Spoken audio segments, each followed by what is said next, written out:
Estoy aquí para ayudarlos, dijo. Yo la miré a sus pequeños ojos azules, rodeados de arrugas de la risa, y dije la verdad. Estamos aburridas. Holly estaba ocupado en secar la lengua lo suficiente para comprobar si se le había vuelto verde. ¿Qué queréis? Preguntó Fanny. No lo sé, respondí. Solo tenéis que desearlo. Y si lo deseáis lo bastante y comprendéis por qué lo hacéis, lo sabéis de verdad, entonces sucederá. Parecía muy sencillo y lo era. Así fue como Holly y yo conseguimos nuestro dúplex. Yo odiaba nuestra casa de 2 plantas de tierra. Odiaba los muebles de mis padres y que nuestra casa mirara a otra casa, y a otra casa y a otra casa. Un eco de uniformidad que subía por la colonia. Nuestro dúplex, en cambio, daba a un parque y a lo lejos lo suficientemente cerca para saber que no estamos solas, pero tampoco demasiado cerca. Venían las luces de otras casas. Con el tiempo empecé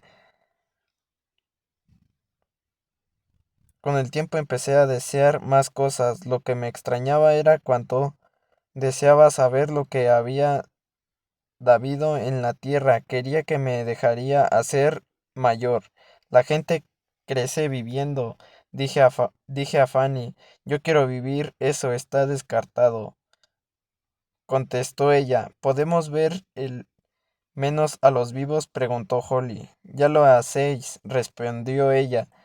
Creo que se refiere a sus vidas enteras, dije, de principio a fin para ver cómo lo han hecho ellos. Saber los secretos. Así podría simular mejor. Eso no lo experimentéis, aclaró Fanny. Gracias. Central de inteligencia. Dije, pero nuestros cielos empezaron a aplicarse. Yo seguía estando en el instituto con toda la arquitectura de Fairfax, para ahora salir caminos de él. Seguid los senderos, dijo Fanny, y encontraréis lo que necesitaréis. Así fue como Holly y yo nos pusimos en camino. En nuestro cielo había una tienda de helados donde, si pedías determinados sabores, nunca te decían, no es la época. Había un periodo donde a menudo aparecían fotos nuestras que nos hacían parecer importantes. Había en el hombre,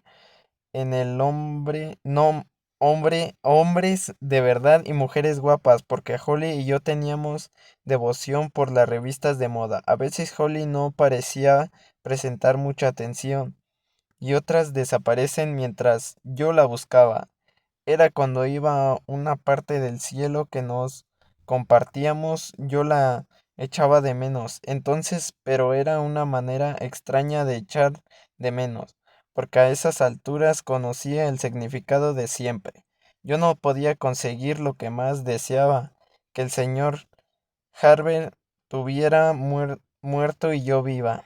El cielo no era perfecto, pero llegué a creer que, si observas con atención y lo deseabas, podías cambiar la vida de los seres que querían en la tierra.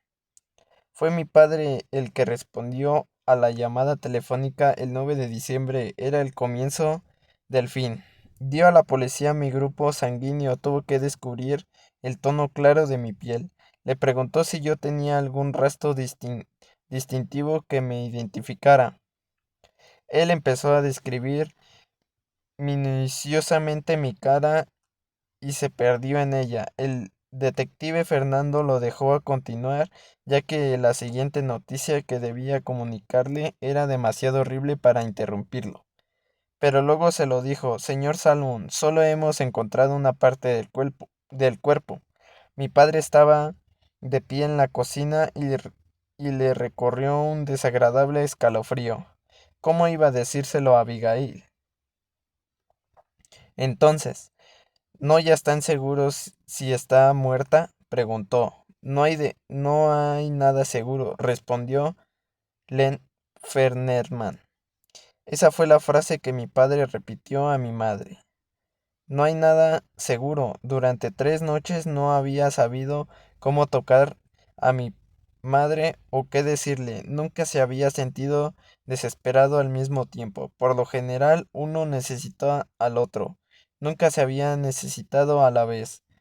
Y por tanto había habido una manera tocándose de tomar prestadas fuerzas del más fuerte. Y nunca había comprendido cómo entonces el significado de la palabra horror. No hay nada más seguro, repitió mi madre, aferrándose a ello como él había mi esperado que hiciera.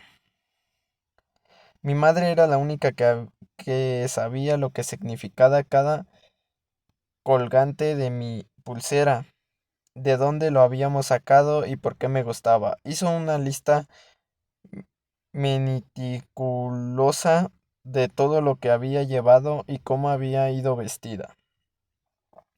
Sin encontrar esas pistas a kilómetros de distancia y aisladas a un lado de la carretera podrían conducir hasta ahí a una policía que las relacionara con mi muerte. Me había debatido mentalmente entre la alegría agridulce de ver a mi madre enumerando todas las cosas que yo había llevado puestas y que me gustaban y su van ilusión de que esas cosas tenían importancia.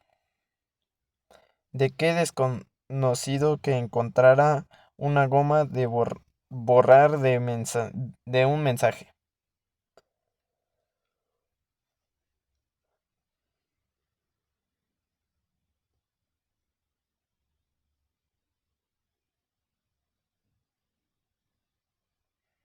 De dibujos animados o una chapa de una estrella del rock acudiría a la policía.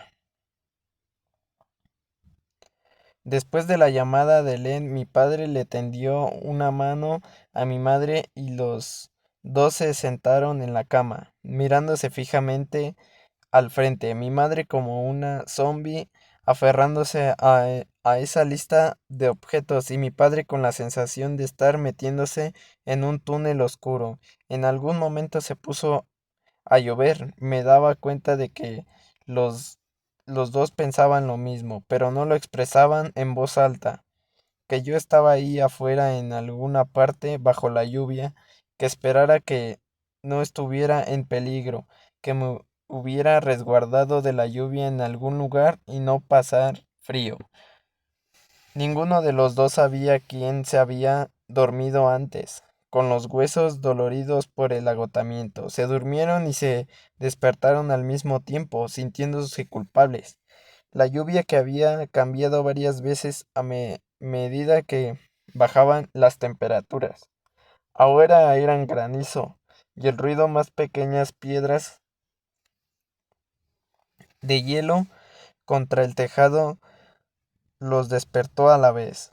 No hablaron, se miraron a la tenue luz de la lámpara que había dejado encendida al otro lado de la habitación.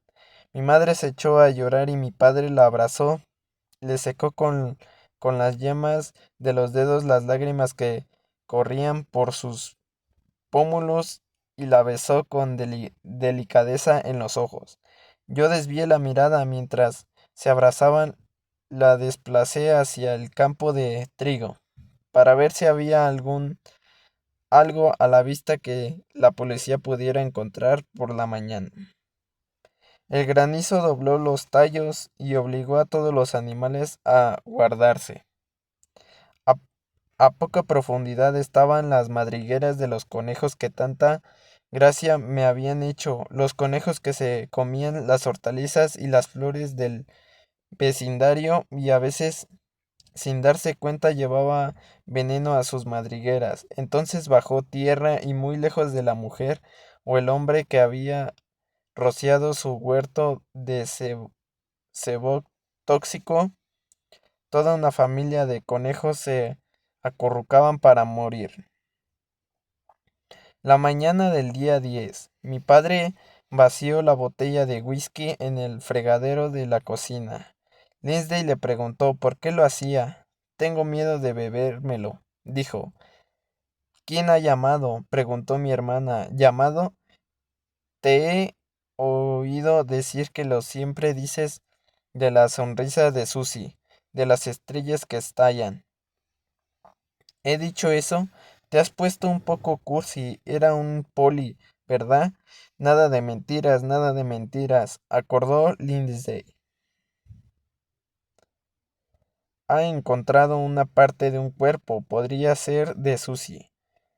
Fue un fuerte golpe en el estómago que no hay nada más seguro. Tanteó mi padre.